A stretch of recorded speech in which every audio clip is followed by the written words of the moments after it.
Boa tarde, gente. Vamos iniciar agora com a primeira palestra da tarde de hoje. O tema é Introdução à Metagenômica. Ela vai ser ministrada pela doutora Liliane Conteville, que é graduada em Biomedicina pelo Centro Universitário Hermínio da Silveira, tem mestrado e doutorado em Biologia Computacional e Sistemas pela Fundação Oswaldo Cruz e também possui experiência em bioinformática, genômica, metagenômica, microbiomas e biologia molecular. Desde já, eu já quero agradecer em nome da Lipavete e da RSG Brasil pela doutora Liliane ter aceito o nosso convite para participar do evento. Espero que todos vocês aproveitem a palestra e pode ficar à vontade, doutora, para começar. Pessoal, eu que agradeço imensamente o convite, tanto da Lipavete quanto da RSG. Eu queria dar parabéns pela Lipavete por essa iniciativa e também parabenizar a RSG por ter abraçado essa causa. Eu fiz parte da RSG por 3 anos, então é um grupo que eu tenho muito carinho e estou sempre muito orgulhosa de todos os trabalhos que a gente consegue fazer. Eu vou começar a compartilhar aqui minha tela.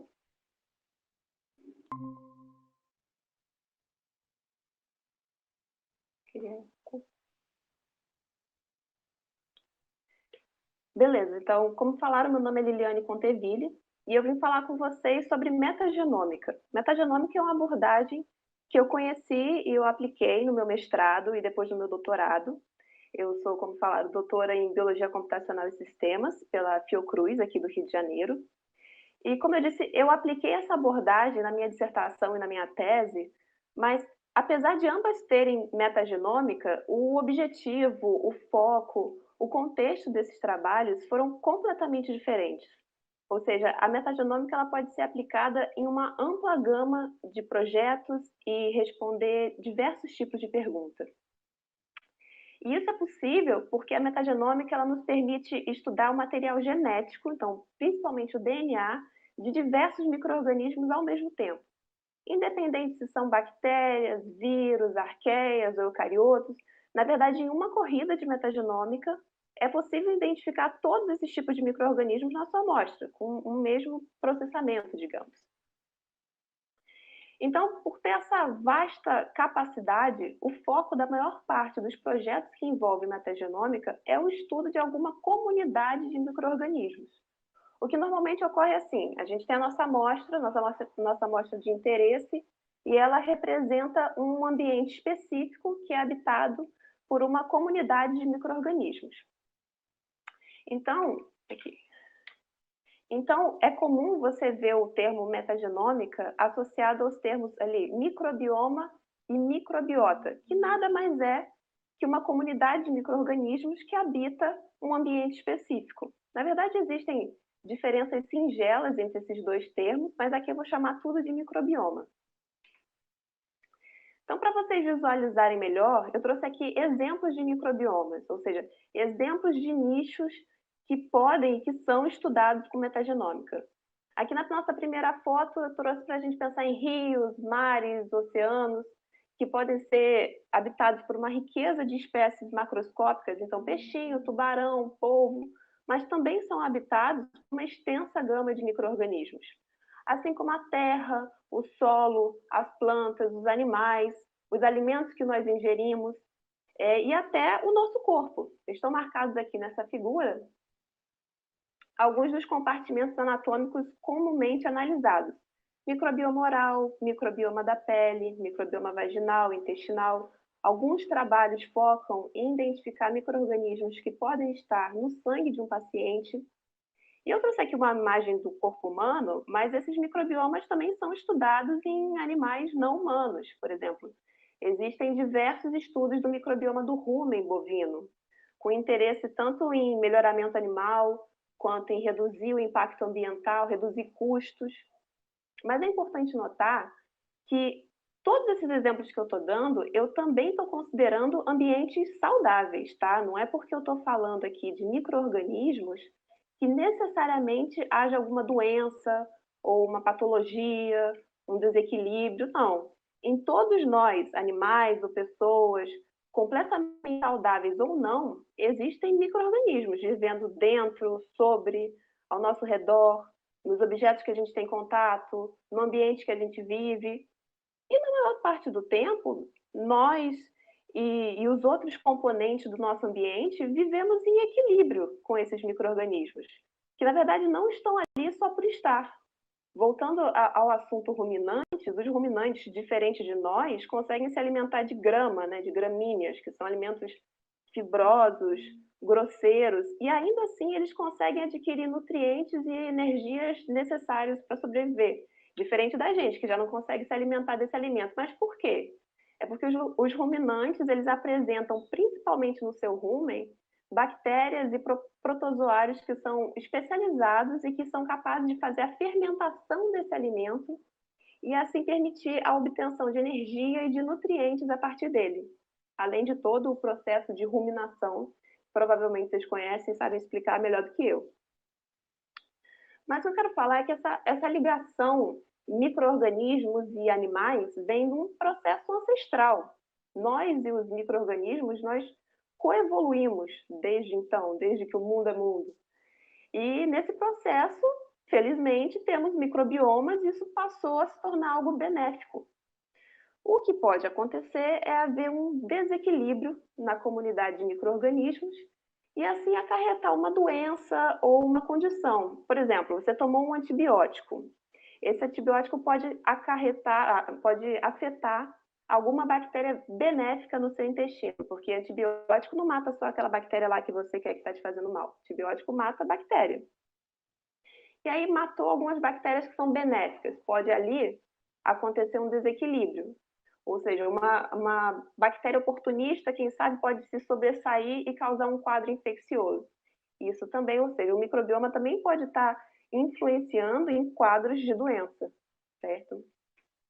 Mas, vamos lá, voltando para a metodologia. Somos superorganismos, certo? A gente abriga tanto o genoma humano, o nosso genoma dentro das nossas células, quanto nos nossos microbiomas. Cada bactériazinha que faz parte ali também tem o seu próprio genoma. Então, imagina que uma amostra do corpo humano, ou corpo de um animal, uma amostra animal, seja uma amostra complexa, né? São vários genomas misturados. Então, aqui entra um ponto-chave. Como que a gente vai estudar essa quantidade de genoma de DNA? Porque existe uma complexidade tanto na recuperação, né, de todos esses genomas, dessas sequências de DNA, quanto na análise. E complexidade essa que não é facilmente acessada ao utilizar, por exemplo, abordagens dependentes de cultivo, que são da microbiologia clássica, né? Apesar dessas serem abordagens padrão ouro, essenciais em muitos cenários, utilizadas na clínica até hoje, são muito bem padronizadas, num estudo de comunidades microbianas, essas abordagens elas acabam sendo muito limitadas. E são abordagens limitadas não só pela mão de obra que exigiria você cultivar cada espécie, cada gênero naquela plaquinha ali, mas também é uma limitação da técnica, já que ainda não se conhece, por exemplo, um meio de cultura universal que tem todos os fatores requeridos para que todos, ou a maioria dos micro-organismos cresçam no meio de cultura, sendo placa ou sendo caldo. Então, o que acontece? Muitos organismos não são cultivados ainda. Na verdade, foi estimado que se consegue isolar assim, placas em torno de 10%, alguns autores consideram 1%, do total de micro-organismos presentes no ambiente. Então, fica claro que outras metodologias e outras abordagens foram se tornando necessárias e, felizmente, foram sendo desenvolvidas não só para o estudo de microbiomas, claro. Então, começou um avanço das abordagens independentes de cultivo. E aí a gente começou a conseguir estudar não só aqueles micro-organismos que eram capazes de crescer nos meios de cultura fabricados. Na verdade, o nosso conhecimento sobre microbioma, eles cresceram muito com o advento de métodos moleculares, porque aí eles nos permitiram caracterizar micro-organismos com base no DNA, no RNA, nas proteínas.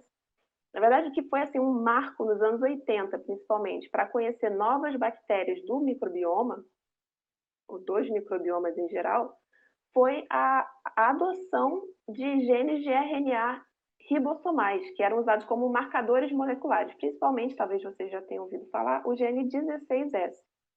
Porque como esse gene está presente em bactérias e em arqueias, a princípio ele era clonado e sequenciado para cada organismo.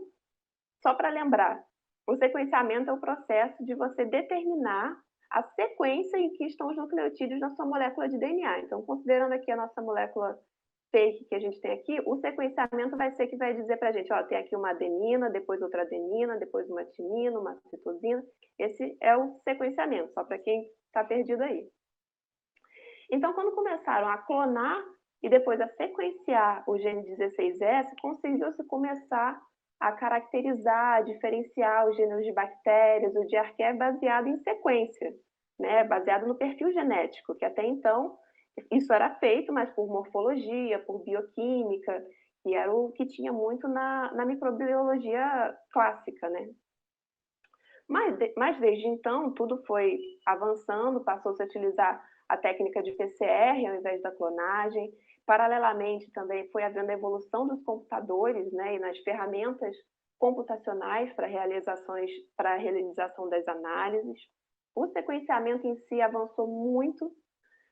O tradicional, seguindo o método de sangue, a princípio era feito em gel, tinha radioatividade, era de difícil manuseio. Mas aí, na década de 90, o sequenciamento pelo método de sangue foi automatizado. Aí facilitou, agilizou muito o processo. O que antes era um gel que precisava ser montado, os nucleotídeos eram lidos um a um numa folha com uma régua. A Elvira mostrou ontem na apresentação dela, muito interessante. Ficava lá um infeliz, T, e aí outro ficava escrevendo, isso era feito tudo à mão. Isso mudou. Hoje em dia, os fragmentos de DNA que a gente tem aqui passam por um capilar, né, que tem gel dentro. Eles passam por eletroforese. E quando eles passam, como eles têm esses marcadores, terminadores de cadeia com fluoróforo, quando eles passam por um laser, o laser faz com que eles emitem um sinal de luz, que é detectado e é enviado diretamente para o computador. E, poxa, antes era feito tudo à mão, lembra? Então, esse avanço revolucionou a bacteriologia em 95, que foi quando o primeiro genoma completo bacteriano foi sequenciado. E essa metodologia é utilizada até hoje, assim, é muito boa até hoje para vários tipos de projetos, mas não para a metagenômica em si. A metagenômica ela foi mais favorecida, tipo, uma década depois, em 2005, quando houve o advento das novas tecnologias de sequenciamento. E aí passaram a receber esse nome ali, sequenciamento de nova geração. E a diferença crítica entre o sequenciamento de sangue e o sequenciamento de nova geração é o volume do sequenciamento. Enquanto o sequenciamento sangue sequencia apenas um único fragmento de DNA de cada vez, ali passando pelo capilar, o sequenciamento de nova geração ainda é massivamente paralelo. Sequenciava, a princípio, centenas de fragmentos, mas hoje em dia sequencia milhares, milhões, chega até 1 bilhão de fragmentos de várias amostras simultaneamente. E essa não era a única vantagem, né? Como o sequenciamento de nova geração não necessitava de primers específicos, por exemplo, o de sangue você tinha que ter um primer de uma região específica que você queria amplificar, aí você fazia um PCR, quem já passou por isso sabe. Aí faz uma eletroforese, depois corta a banda, vai purificar, corre de novo, manda para o sequenciamento. Não, o sequenciamento de nova geração já chegou com essa inovação de não precisar de primer, e também permitiu, então, que os genomas inteiros fossem sequenciados, e isso também permitiu a detecção de novos organismos e variantes consideradas raras até então. Além de todo o processo ter se tornado ainda mais rápido e com redução de custos, né? Não é um processo barato, mas se você considera a quantidade de sequência que é obtida numa corrida de sequenciamento de nova geração, comparado com sangue, ela acaba ficando barato. E hoje, na verdade, nem usam mais essa terminologia de sequenciamento de nova geração. A forma que é considerada agora por muitos autores é que o sequenciamento Sanger é o de primeira geração, os que antes eram de nova geração agora são considerados de segunda geração, então era o 454, Solexa, ambos já estão descontinuados. O Ion Torrent, que como o nome já diz, é uma tecnologia que era baseada em Ion, em IOPS, e a Illumina, que é atualmente a plataforma que domina assim, 75% do mercado, e cada vez ela está mais assim, se autossuperando, na verdade. Mas, em paralelo, apareceram tecnologias que trouxeram uma outra premissa, que tecnologia que foi sequenciada em tempo real, que foi a PacBio. A PacBio, ela é legal, ela permite a detecção de bases no momento que a DNA polimerase está sintetizando a fita, enquanto a Oxford Nanopore tem uma tecnologia que detecta sinais elétricos no momento que nucleotídeos passam por nanoporos, como o nome já diz. Mas essas plataformas, elas também podem ser divididas de acordo com o tamanho das sequências que elas produzem. Os de segunda geração, vocês podem ver aqui o tamanho, tem um tamanho limitado comparando com os de terceira, já que produzem, né, leituras de 50 a 500 pares de base de comprimento. Enquanto de terceira geração geram sequências com dezenas de milhares de pares de base. Mas a Illumina, apesar de gerar sequências mais curtas, tem a capacidade de gerar milhões de sequências paralelamente em uma única execução de alta qualidade, e esse é alguns dos motivos para essa ser ainda uma das tecnologias mais usadas, principalmente por metagenômica, por isso que eu estou aqui citando tudo. Então, tendo feito esse apanhado geral sobre complexidade de amostra e forma de lidar com isso com sequenciamento, vamos voltar para a metagenômica em si. Temos como vantagem a metagenômica que essa abordagem não requer cultura, não requer clonagem, não requer que você tenha um conhecimento prévio de quais organismos estão ali na sua amostra. Isso diminui muito os vieses, né, todos esses pontos. Além disso, o tipo de tecnologia atual de sequenciamento permite que a gente recupere sequência tanto de organismos já conhecidos, como daqueles que a gente nunca caracterizou, nunca viu sequência, não sabia que existia, mas eles já estavam ali. E também, além de tudo, é vantajoso que o volume de dados que você consegue numa corrida de metagenômica te permite analisar diversos fatores da comunidade que a gente está interessado, que vai muito além de responder a pergunta qual bactéria que tem aqui, sabe? A gente já consegue muito além do que isso. Então, como é que funciona? Basicamente, a amostra de interesse é processada, então, para acessarmos o DNA dessas amostras. Esse DNA é sequenciado, sequências, então, são geradas e depois analisadas no computador. Mas vamos passo a passo para entender melhor. Normalmente, o primeiro passo, após a coleta da amostra, ter o armazenamento da amostra, é a extração de DNA. A gente não pode esquecer que os genomas dos organismos estão dentro de células ou de cápsula viral. Então, nós precisamos lisá-las para conseguir acessar o DNA que está ali dentro.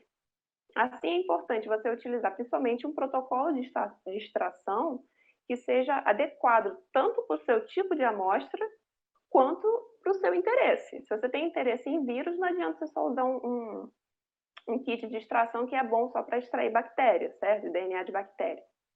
E a outra coisa, a gente tem que garantir que o DNA extraído seja representativo ou de grande parte das células presentes na amostra ou das células que você tem interesse, pelo menos.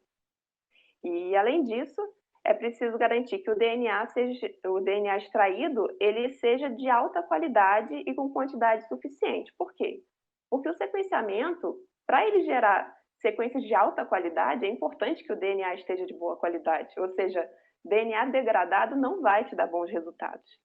Assim como o protocolo de DNA, de sequenciamento, exige uma quantidade mínima necessária de DNA para que seja bem realizado. Então, isso tudo tem que ser checado antes de você ir para as próximas etapas. No entanto, alguns tipos de amostra têm naturalmente poucas quantidades de DNA. E aí, nesses casos, existe a possibilidade de, quem sabe, realizar uma etapa de amplificação após a extração. Mas é importante reforçar que essa etapa pode causar diversos vieses no resultado que será obtido. Para contornar isso e não precisar amplificar, já se criaram kits que aceitam uma baixa ou baixíssima quantidade de DNA. Por exemplo, eu usava um da Illumina, que pede 1 nanograma de DNA. Pede bem pouquinha coisa, isso por amostra, né? Mas tudo bem, pode ser que o kit que foi comprado não seja esse, então a amplificação pode se tornar necessária. E aí, eu quero só frisar aqui, por quê? Porque não seria uma amplificação feita com primers específicos de DNA, esses normais que a gente usa para amplificar uma parte do genoma do coronavírus para identificar se está presente ou não. Seriam primers randômicos, ou primers que a gente chama degenerados. Quem já trabalha com primer talvez já tenha visto que é uma base N ou uma base I no meio do primer. Esse seria o primer inteiro, só N, N, N ou I, I, I. Esses primers eles conseguem amplificar regiões não específicas dos genomas, então amplifica sequências aleatoriamente. E ali o terceiro ponto que eu trouxe para vocês é porque pode haver uma outra razão para você querer realizar uma amplificação. No meu mestrado, eu realizei uma abordagem de amplificação porque eu trabalhava com amostras em que eu tinha interesse tanto em bactérias e vírus com genoma DNA, quanto vírus com genoma RNA.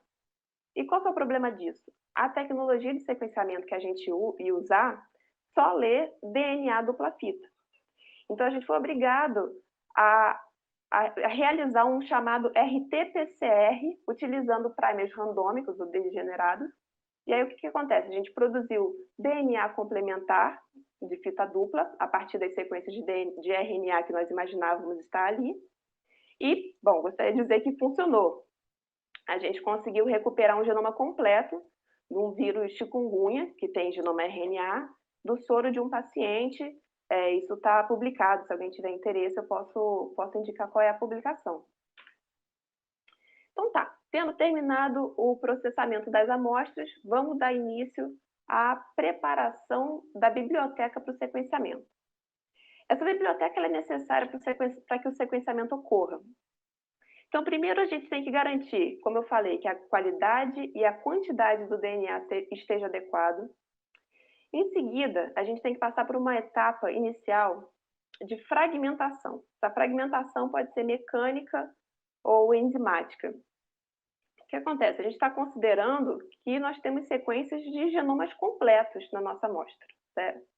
E o sequenciamento necessita que fragmentos de tamanhos quase específicos, assim, dependendo da plataforma e da aplicação, são necessários fragmentos que vão desde 150 bases a 800 pares de bases de comprimento. Então, é necessário uma fragmentação para que esteja de acordo com o que o kit pede, o que o kit precisa. E, por fim, também é realizada uma etapa chamada de tagmentação. Essa etapa nada mais é do que você tem aqui seus fragmentos, já cortados, já fragmentados. Você quer ligar adaptadores às extremidades desses fragmentos. Então, estava aqui o azulzinho o nosso fragmento, o adaptador vermelhinho ficou nas extremidades. Os adaptadores são adicionados, na verdade, para que esses fragmentos sejam imobilizados em uma superfície sólida, onde vai ocorrer o sequenciamento.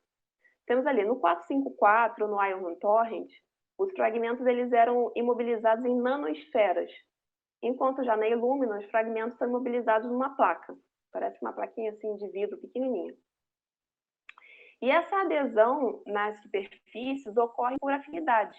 Já que vocês estão vendo aqui na placa, a placa, existem primers, oligonucleotídeos, adaptadores, como quiserem chamar, que são complementares aos adaptadores que a gente colocou nos nossos fragmentos. Então, dessa forma, os fragmentos conseguem se ligar por afinidade nessa superfície. E aí eles se ligaram. Após a ligação aleatória desses fragmentos no DNA nessa superfície sólida, independente de qual é a abordagem que você vai usar, os fragmentos são então amplificados. Para amplificação, a Illumina ela tem uma tecnologia diferenciada que é denominada amplificação em ponte. O que ocorre é que a extremidade do nosso fragmento se liga na placa e a extremidade livre, que é a extremidade livre, se liga por complementariedade aos outros primers que estão ali na placa também. Aí forma essa ponte, tá vendo? Então, com essas ambas extremidades ancoradas, é que a amplificação é iniciada. E aí, uma vez concluídas, as duas fitas se soltam, se tornam um molde para outras cópias, para as novas cópias, formando ao final um cluster com milhares de cópias dos fragmentos iniciais. São cópias idênticas, na verdade, de um lado e de outro, dos fragmentos iniciais. Aí, para o processo de sequenciamento por síntese, que é o sequenciamento que é feito na tecnologia Illumina, como é que começa? A gente tinha lá nossos clusters na placa, lembra? Então, é adicionado uma quantidade de nucleotídeos e polimerase, que é acrescentada, e nessa placa onde tem os clusters. E aí se inicia um processo onde há uma parada a cada ciclo, ou seja, a cada nucleotídeo que é incorporado, aqui, eu não sei por que isso acontece. Tá. A cada nucleotídeo que é incorporado, como cada nucleotídeo é bloqueado aqui, ó, na extremidade, três linhas por um tipo de fluoróforo, só um nucleotídeo vai ser incorporado em cada fita por vez. E aí, incorporou ali o T. Um laser vai escanear a superfície, vai capturar a fluorescência emitida, e isso é feito a cada ciclo, a cada nucleotídeo que é anelado. Isso vai gerando uma imagem. O que aconteceu? O T, digamos, tinha uma luzinha, ele emite uma fluorescência azul. Isso passou um laser que sentiu essa corzinha azul, é tirada como se fosse uma foto. Aí foi gerada essa foto aqui, ó, onde tem o T. Digamos que esse fragmento está nessa porção da placa que tem esse envoltório em branco. Aí foi adicionado o nucleotídeo G. No mesmo lugar, depois, na segunda foto, aparece uma corzinha verde.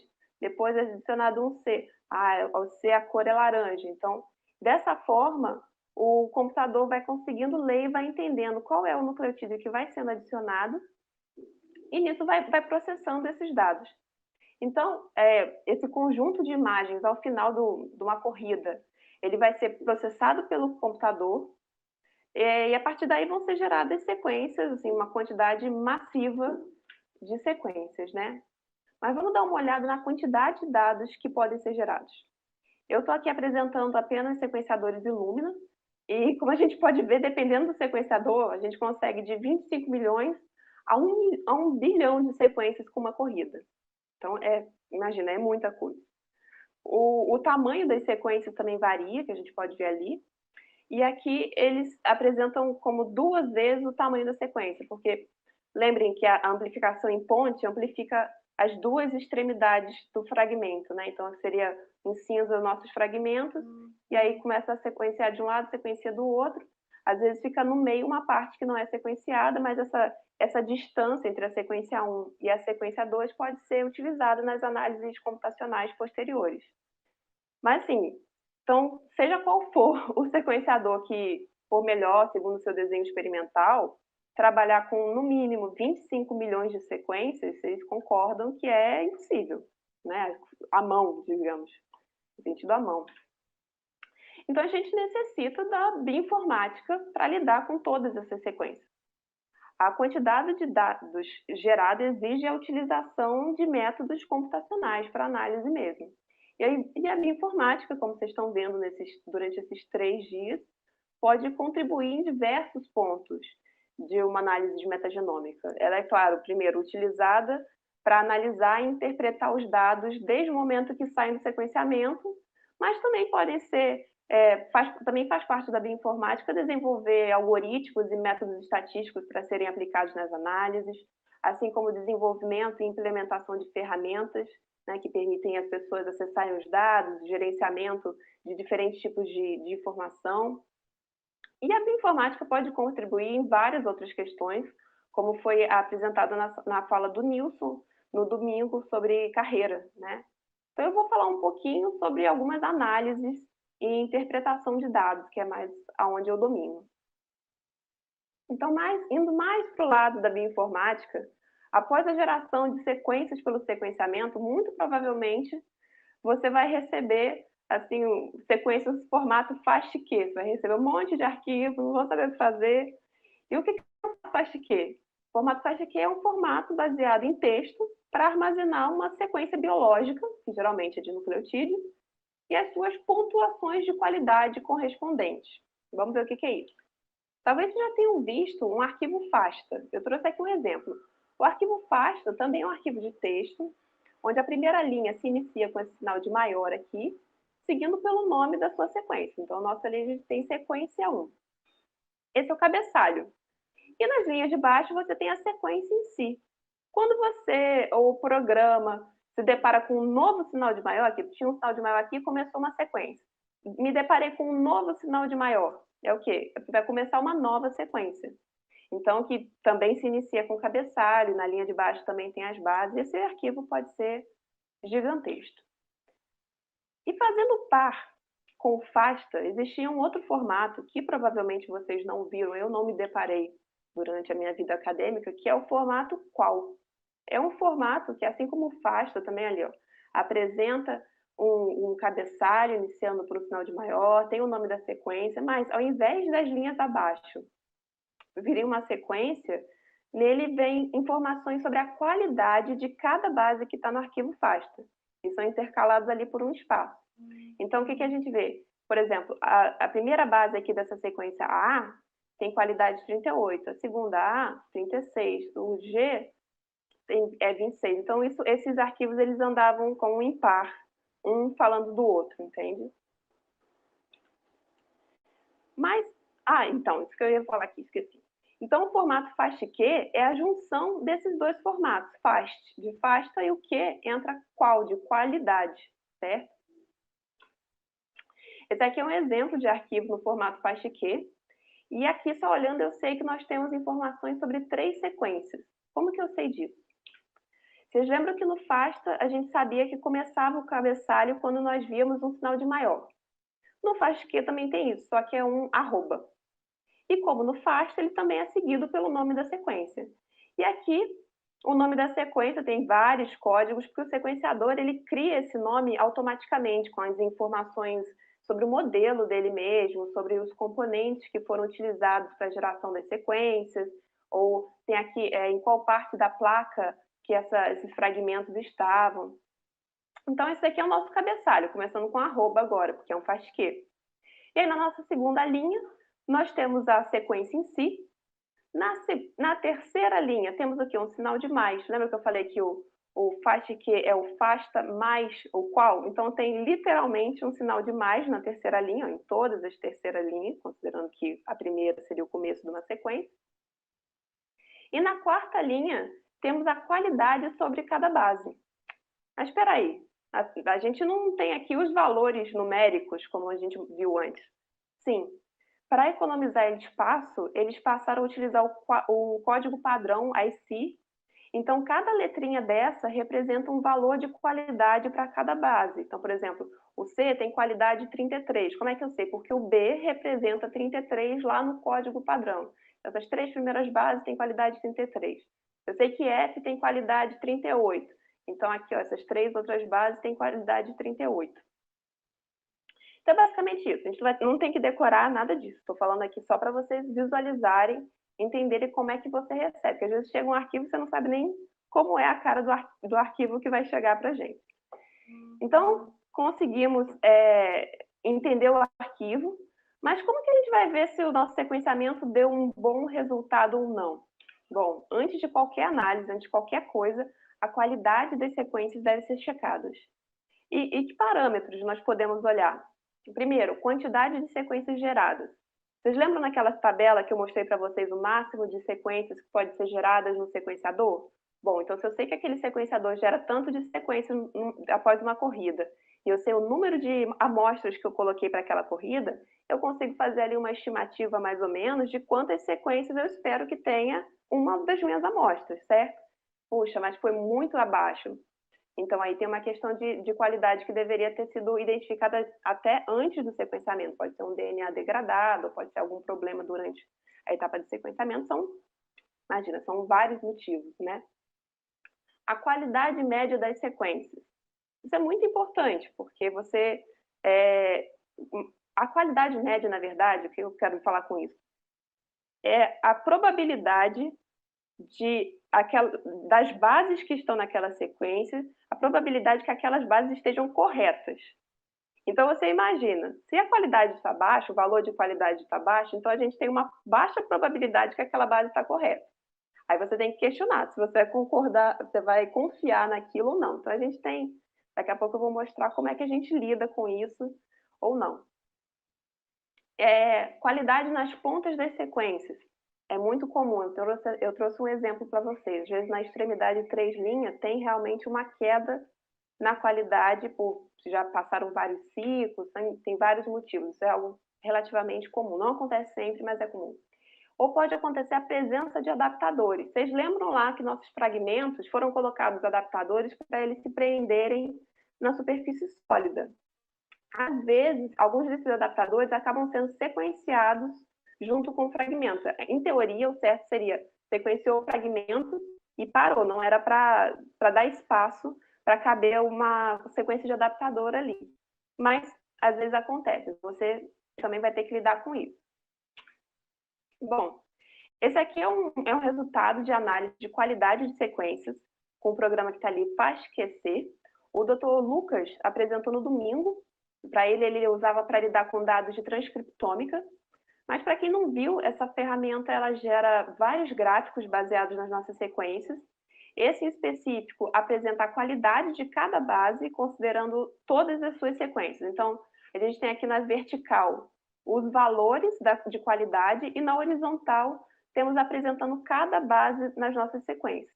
E temos ao fundo, tá vendo que ao fundo nós temos cores como um sinal de trânsito. Verde, a sequência está com uma boa qualidade. Amarelo, atenção. Vermelho, não, a qualidade não está legal. Então, o que a gente consegue já perceber aqui? Que eu falei que, como eu falei, na extremidade 3 linhas tem uma qualidade mais baixa, e ali a gente pode ver que é em grande parte das sequências. Aí guarda que daqui a pouco a gente vai ver o que a gente faz em relação a isso. Aqui nós temos um outro gráfico, também gerado pelo FastQC.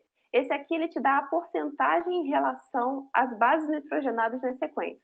Cada linha dessas representa a porcentagem que cada nucleotídeo ATCG aparece em cada base de nossa sequência. Não sei se ficou tão claro. Mas aqui nós temos a porcentagem e aqui é cada uma das bases da nossa sequência. Então, considerando que todas as nossas sequências do sequenciamento têm 250 bases. O esperado aqui é que as linhas estejam assim, ó, entre 30% e 20%. Por quê? Considerando 100%, dividindo por 4 nucleotídeos, dá 25%. Então, se a gente tem um sequenciamento ali aleatório, sem vieses, a ideia é que fique ali 25% mesmo. Mas olha aqui no começo, tem uma porcentagem mais alta de uma das bases ou de outra. Isso acontece muito, a gente vê muito isso quando há adaptadores nas suas sequências. Então, também temos que fazer algo em relação a isso, né?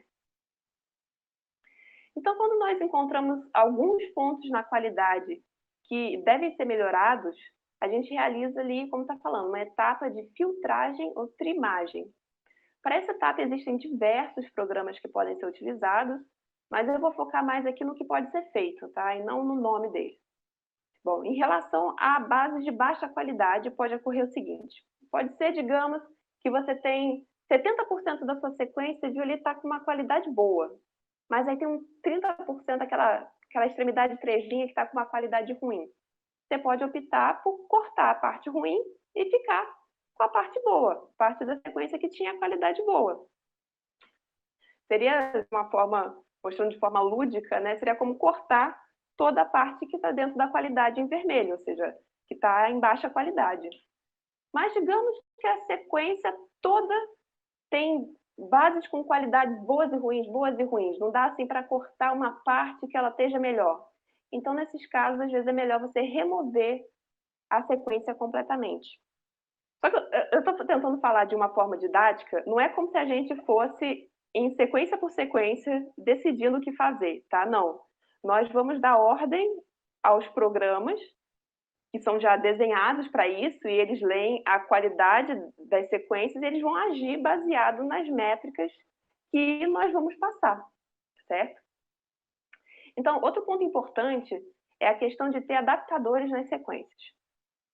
Essa parte com adaptadores deve ser cortada. E aí pode ser feita de duas formas, buscando os adaptadores por similaridade, ou seja, ou você dá para o programa um arquivo com as sequências dos adaptadores que você já sabe que foram usados, o programa vai buscar ali, cadê esses adaptadores, e vai cortar fora quando encontrar. Mas também existe uma forma um pouco mais extrema, dependendo do caso, que é de cortar já as primeiras bases das sequências, independente se tem adaptador ali ou não. Então, aqui nessa imagem, seria como se a gente passasse a tesoura naquele comecinho ali todo que está estranho, que está com ruído, né? Além disso, às vezes, depois de você cortar, adaptador, cortar parte da sequência que está com baixa qualidade, pode acontecer de você ficar com uma sequência tão curtinha que ela não seja mais informativa, né? Então, nesse caso, também é melhor removê-las. Mas essa, como eu disse, é mais uma ordem que você vai lá e dá o programa e falar, ó, se você encontrar sequências que tem menos de 30 bases, um exemplo, melhor tirar fora. Legal. Bom, essa etapa de trimagem ela é muito importante para você melhorar a qualidade das suas sequências e elas vão garantir que você evite resultados errados, resultados enviesados por causa desses erros, né? Mas e agora, então? Temos nossas sequências de alta qualidade, então, que análises nós devemos... Oi, pessoal, voltamos. Não sei mais em qual parte parou, talvez seja aqui. Bom, não sei se já expliquei 3 vezes igual, mas esse esquema, ele representa um alinhamento, que nada mais é do que a gente tem nosso conjunto de sequências metagenômicas, que são essas num vermelho mais escuro, e nós temos nosso genoma referência. E um programa de alinhamento, ele vai ler a sua sequência metagenômica, que tem ali embaixo como read 1, read 2, read 3, aí ele sabe, ó, então eu tenho aqui na read 1 as bases T, C, A, G, C. Ele vai olhar no seu genoma referência se tem alguma parte do genoma que também tem exatamente essas bases, ou muito parecidas a essas bases. Se tem, ó, a sequência inteira, a sequência metagenômica inteira tem uma correspondência ali dentro daquele genoma. Legal, foi feito um alinhamento aqui. E, bom, existem diversos algoritmos que seguem diversos parâmetros para realizar esse alinhamento e para checar se essa correspondência é aceitável ou não, é significativa ou não. Bom, para responder quais organismos estão presentes na amostra, nós podemos realizar diversas estratégias de análise taxonômica, que basicamente trata-se de comparar as nossas sequências metagenômicas com sequências de referências que estão em algum banco de dados. E essas sequências de referências são sempre atribuídas à informação quanto a qual organismo elas pertencem. E a partir disso, é possível inferir os organismos que estão na nossa amostra. Mas para realizar essa etapa, nós podemos escolher entre uma variedade de estratégias. Alinhar, por exemplo, nossas sequências com genomas completos e ver qual deles há alguma correspondência. É igual no exemplo, no esquema que eu mostrei. Alguns programas eles utilizam bases de dados que são de genes marcadores clado específicos, ou seja, se você tiver ali no seu metagenoma sequências que só são encontradas em algum tipo de espécie ou gênero de bactéria, há uma grande probabilidade que aquele organismo está presente na sua amostra. Então, algumas abordagens focam nesse tipo de base de dados. É, na verdade, a estratégia utilizada por um programa muito usado para metagenoma que se chama Metaflam. Outros programas, ao invés de utilizar a sua sequência completa, utiliza pequenos fragmentos, chamados k-mers, e compara esses k-mers com os k-mers das sequências que estão no banco de dados. Esses k-mers seriam como se fossem fragmentos das suas sequências de tamanho k, e aí esse tamanho k pode ser maior ou menor, dependendo do programa e do interesse. Essa é a abordagem utilizada pelo programa Kraken, também muito conhecido. E também há a opção de você pegar essas sequências, traduzir para proteína e comparar com o banco de dados de sequência de proteína. Tá? Mas, independente da estratégia, existe uma parte matemática, estatística, que é utilizada que vai te dizer o quanto aquela correspondência identificada entre a sua sequência e sequências dos bancos de dados são significativas. E quando são, o resultado geralmente sai com essas informações sobre filo, classe, ordem, família, gênero, espécie, do que foi identificado ali no seu metagenoma.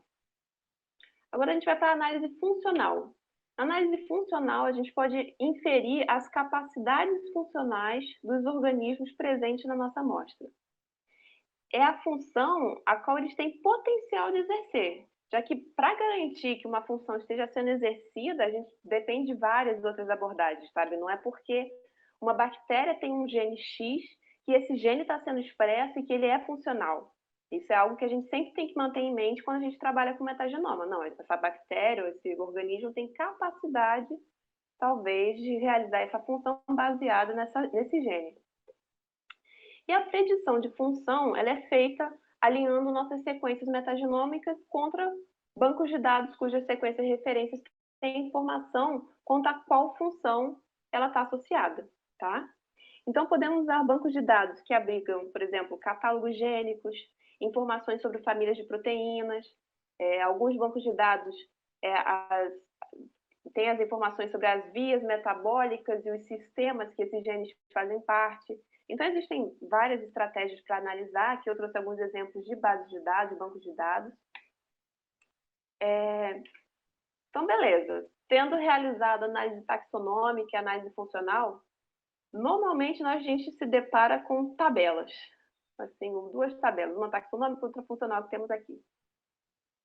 E nessas tabelas nós temos assim, para cada gênero ou para cada função identificada é gerada uma contagem de sequências, ou seja, um número de sequências que foi identificado esses gêneros ou essas funções no metagenoma. Que uma vez determinadas, as contagens de leitura elas podem ser usadas para calcular diversas questões estatísticas e tudo que te interessa no seu projeto. Por exemplo, calcular a abundância relativa, ou seja, digamos, a porcentagem de cada gênero ou de cada função no seu metagenoma, e aí eu posso comparar minhas amostras ao meu grupo de amostras. Podemos realizar análise estatística quanto à diversidade em cada amostra. Em cada amostra, então, é alfa-diversidade, ou a diversidade comparando amostras. Aqui temos beta-diversidade. E aqui, esse exemplo, na verdade, seria um PCOA, para ver quão distantes são as nossas amostras. E, dessa forma, comparar dentro de grupos, dentro de vários fatores. Bom, para esses três tipos aqui, eu utilizo pacotes no R, que eu sei que vocês vão ter um mini curso, então aproveitem muito. Podemos identificar também biomarcadores, realizar análise de correlação, por exemplo, se o perfil taxonômico do metagenoma tem alguma correlação com algum fenótipo. Podemos realizar análise de redes, ver o quanto os genes identificados eles estão conectados.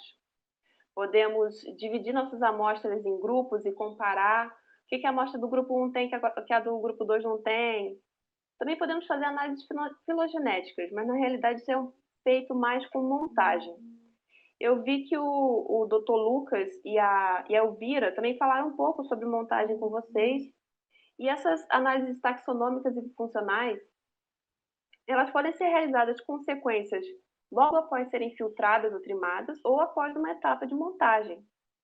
Na montagem, então, só para revisar, o programa ele identifica regiões similares entre as nossas sequências curtas, que são essas aqui de cima, e assim vai formando uma sequência maior. Então, a gente tem aqui, tem essa sequência, mas o finalzinho dela, da primeira sequência, é exatamente a correspondente com o comecinho da outra sequência. Mas o final dessa com o comecinho da outra. Isso você consegue conjuntar, formando um contig, que a gente chama, uma sequência assim, juntar, que foi reunido sequências curtas em uma sequência mais longa, a gente chama de contig. E, bom, esse é um exemplo para vocês visualizarem melhor, mas na prática a questão é muito mais complexa do que isso, né? E quando a gente está trabalhando com montagens de metagenomas, a questão é ainda mais complexa. Em um estudo genômico, a gente presume, pelo menos, com ressalvas, que todas as sequências que a gente tem ali derivam de um único genoma. E na metagenômica existem sequências de mais de um organismo no nosso metagenoma, e elas estão com abundâncias diferentes, ou seja, vai ter mais sequências do organismo X e menos sequências do organismo Y. Essa é uma questão importante que um montador de metagenomas deve ser programado para saber lidar, porque torna o processo de montagem mais ainda desafiador mesmo, sabe? E para piorar o desafio, nós podemos ter espécies relacionadas, espécies muito próximas, isso no mesmo metagenoma. Então, aí torna a montagem ainda mais complexa, já que espécies relacionadas, elas vão ter várias partes dos seus genomas que vão ser similares. E com as nossas sequências curtas, vão sendo criadas sobreposições ali naquele esquema que eu mostrei. Isso pode criar bolhas na montagem, o Lucas mostrou isso um pouco em transcriptômica. Isso pode levar a diversos tipos de erro, pode levar a erros criando contigues quiméricos, ou seja, você tem um contigo lá contendo sequências de mais de uma espécie ou uma subespécie. É tipo aqui, você queria montar, digamos, um gatinho, mas no meio da sua sequência tinha asa de dragão, tinha uns chifrinhos, tem uma cobra perdida ali, ficou, achei uma fofura, mas está longe de ser o que a gente quer, certo? E acho que não é impossível imaginar que essa etapa seja bem desafiadora para o computador mesmo. Assim, a montagem de um genoma, às vezes, pode ser desafiadora, e a montagem metagenômica traz desafios extras em relação ao processamento, à memória, também devido ao volume de dados. Alguns programas armazenam alguns dados para facilitar a montagem.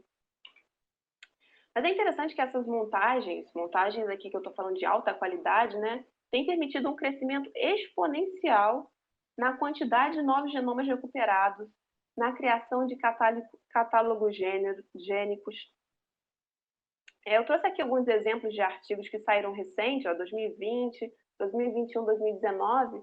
Peguei mais no tema medicina veterinária e a gente tem aqui, primeiro artigo, eles conseguiram recuperar quase 5.000 genomas do rumen, do microbioma do rumen, e descobriram enzimas também. Aqui, esse outro, eles expandiram o catálogo de genes e de genomas montados por metagenoma no microbioma de porcos. Aqui em aves também, montaram centenas de novos genomas bacterianos. Esse outro exemplo aqui é com panteras, aumentaram o catálogo gênico e também conseguiram análises comparativas, conseguiram recuperar diversos tipos de genomas. Então, assim, na área, dentro de medicina veterinária, também tem muita gente interessada em metagenômica, tá? Então, tem para todos os gostos aí. Bom, se vocês quiserem se aprofundar nos temas que eu falei, eu recomendo esses artigos. Se vocês quiserem tirar print, eu estou recomendando eles não porque conheço, na verdade, esse primeiro autor aqui ele é muito conhecido, Rob Knight. Mas eu estou recomendando porque eu usei eles como base para montar essa aula. E eu achei que eles falavam de uma forma bem legal sobre os assuntos que eu citei aqui, também sobre outros que eu não tive tempo de abordar. Então, talvez seja uma... Por onde eu começo? Talvez lendo assim, esses grandes resumos em revistas reconhecidas seja uma boa forma de começar. Bom, como é que eu estou de tempo? Vai ser rápido, vai ser rápido. Para encerrar, eu vou apresentar alguns exemplos de aplicações de metagenômica que eu usei no meu mestrado e no meu doutorado. No meu mestrado, eu apliquei metagenômica para buscar agentes infecciosos em amostras de pacientes que foram a óbito. O que aconteceu? Tinha os pacientes, todos foram a óbito e todos tiveram suspeita clínica de dengue ou de febre amarela. Tá. Mas quando foram fazer o diagnóstico laboratorial, foram testar esses casos, todos os que eu estudei, pelo menos, deram negativo para esses dois vírus. E aí ficou aquela dúvida, se não é isso, o que pode ser? Bom, infelizmente, muitos pacientes foram a óbito sem que se soubesse a real causa. Em outros casos, foi descoberto sem precisar de metagenômica, por exemplo. Mas esse cenário é, de certa forma, comum de acontecer, porque dengue, especificamente, causa sintomas que não são específicos de uma infecção por dengue, né? Tenta pensar quantas condições ou quantas doenças pode causar dor no corpo, dor de cabeça, náusea, vômito, febre. Mas o que acontece numa epidemia de dengue é você chegar com esses sintomas no hospital, há uma alta possibilidade de ser dengue. E como é impossível de você testar todos os pacientes, a gente está vivendo isso com o Covid agora, não dá para testar todo mundo exatamente, muitas vezes o médico vai te passar um tratamento padrão para lidar com o quadro de dengue, e muitas vezes, só com o tratamento padrão você fica bem, mas às vezes pode realmente não ser dengue. Então, o que eu fiz no meu projeto foi utilizar um kit, primeiro, que extraía tanto DNA quanto RNA. Lembra que eu falei com vocês que eu estava também, porque podia ser chikungunya. Então, chikungunya é vírus RNA. Como eu tinha interesse em RNA, eu fiz aqui, como eu falei, uma etapa de RT-PCR com primers randômicos. Preparamos a biblioteca metagenômica com um kit Nextera, que é da Illumina. Sequenciamos, naquele sequenciador ali, Illumina HiSeq 2500, que Quem quer saber tem na Fiocruz, aqui do Rio de Janeiro. E olha só, eu chegando no mestrado lá, feliz da vida, me deparei com 23 milhões de sequências para analisar.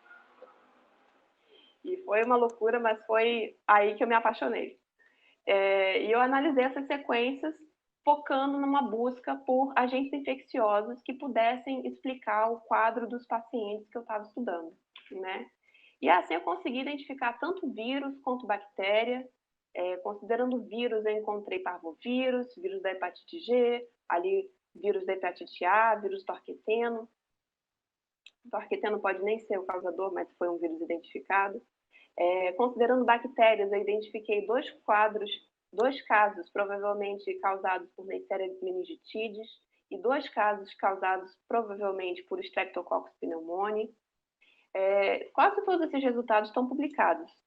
Se alguém tiver interesse, se vocês quiserem, eu acho que pesquisa por Conteville, meu sobrenome no PubMed, que vocês vão encontrar, tá? Já no meu doutorado, eu usei metagenômica, mas foi outra área, mudei. Eu estudei o microbioma intestinal de grupos indígenas, ou grupos tradicionais, e comparei com o microbioma intestinal de um grupo urbano industrializado, que é aqui dos Estados Unidos, no caso. E eu identifiquei que esses 2 grandes grupos apresentavam bactérias, arqueias, vírus, funções bem diferentes. Nessa imagem aqui, eu trouxe podemos dizer que os grupos tradicionais, que são esses 4 primeiros aqui, eles apresentam, você vê que cada corzinha é um filo de bactéria. Então, acho que claramente você consegue perceber que os tradicionais, eles apresentam uma diversidade muito maior no seu intestino. Enquanto aqui, dos americanos, a maior parte dos filos são bacteroidetes, né? Isso é provavelmente reflexo da dieta deles, do ambiente que eles vivem, do estilo de vida mesmo. Mas o ponto-chave nessa questão é que diversos estudos têm demonstrado que o intestino mais diverso é um sinal de saúde. Então, esses tipos de estudos também vêm como uma forma de a gente poder melhorar a nossa saúde, sabe?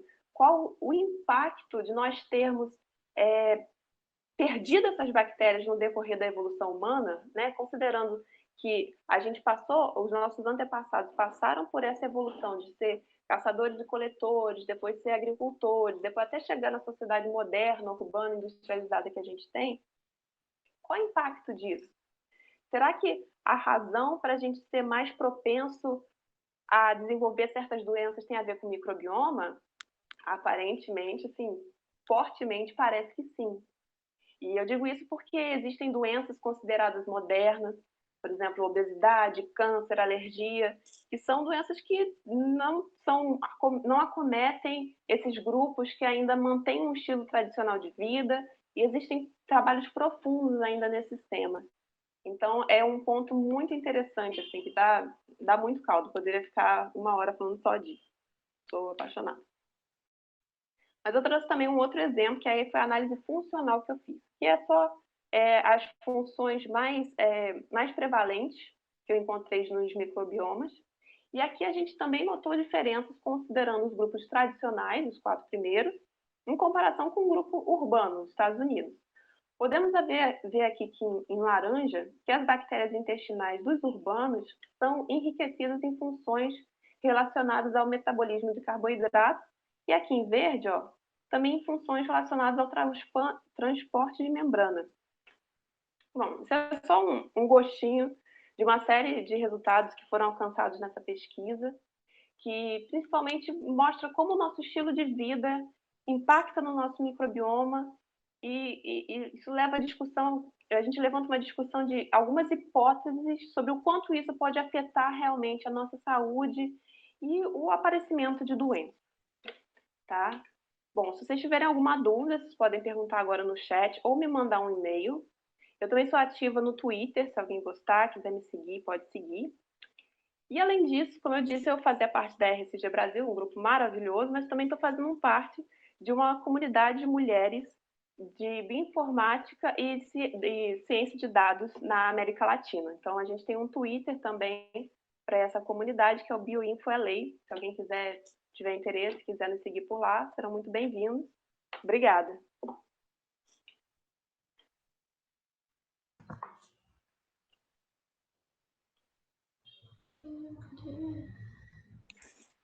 A gente que agradece, doutora Liliane, e eu já peço desculpas de novo pelo que aconteceu, tanto para a senhora quanto para quem está assistindo. É a nossa primeira vez fazendo esse tipo de evento e a gente tenta prever tudo o que é possível de dar errado, mas às vezes dá errado mesmo assim e a gente tenta resolver o mais rápido possível. Então eu peço desculpa. Não teve dúvida aqui no chat, mas se alguém quiser, pode mandar o e-mail, como a doutora falou. Então, fiquem cuidados. Eu agradeço muito pela palestra, foi incrível. Durante a minha graduação, eu não tive muito contato com bioinformática e eu acho que está sendo ótimo. É um assunto complicado, mas vocês explicam muito bem detalhado. Então, eu agradeço de verdade. Fico muito feliz de você ter gostado. Não preciso pedir desculpa, como eu disse, eu também organizo eventos e a gente está sempre passando por coisas que a gente não tem controle. Dá um nervosismo, mas tá tudo bem, o evento de vocês está lindo, continua. Obrigada. Gente, só para avisar, a palavra-chave de hoje é mitógeno, e também para falar que agora a gente vai disponibilizar o formulário para vocês escreverem as palavras-chave e vai ser enviado aqui no chat, no YouTube, e já foi enviado para vocês no e-mail de hoje, que estava com o link da palestra, e também foi enviado no Telegram.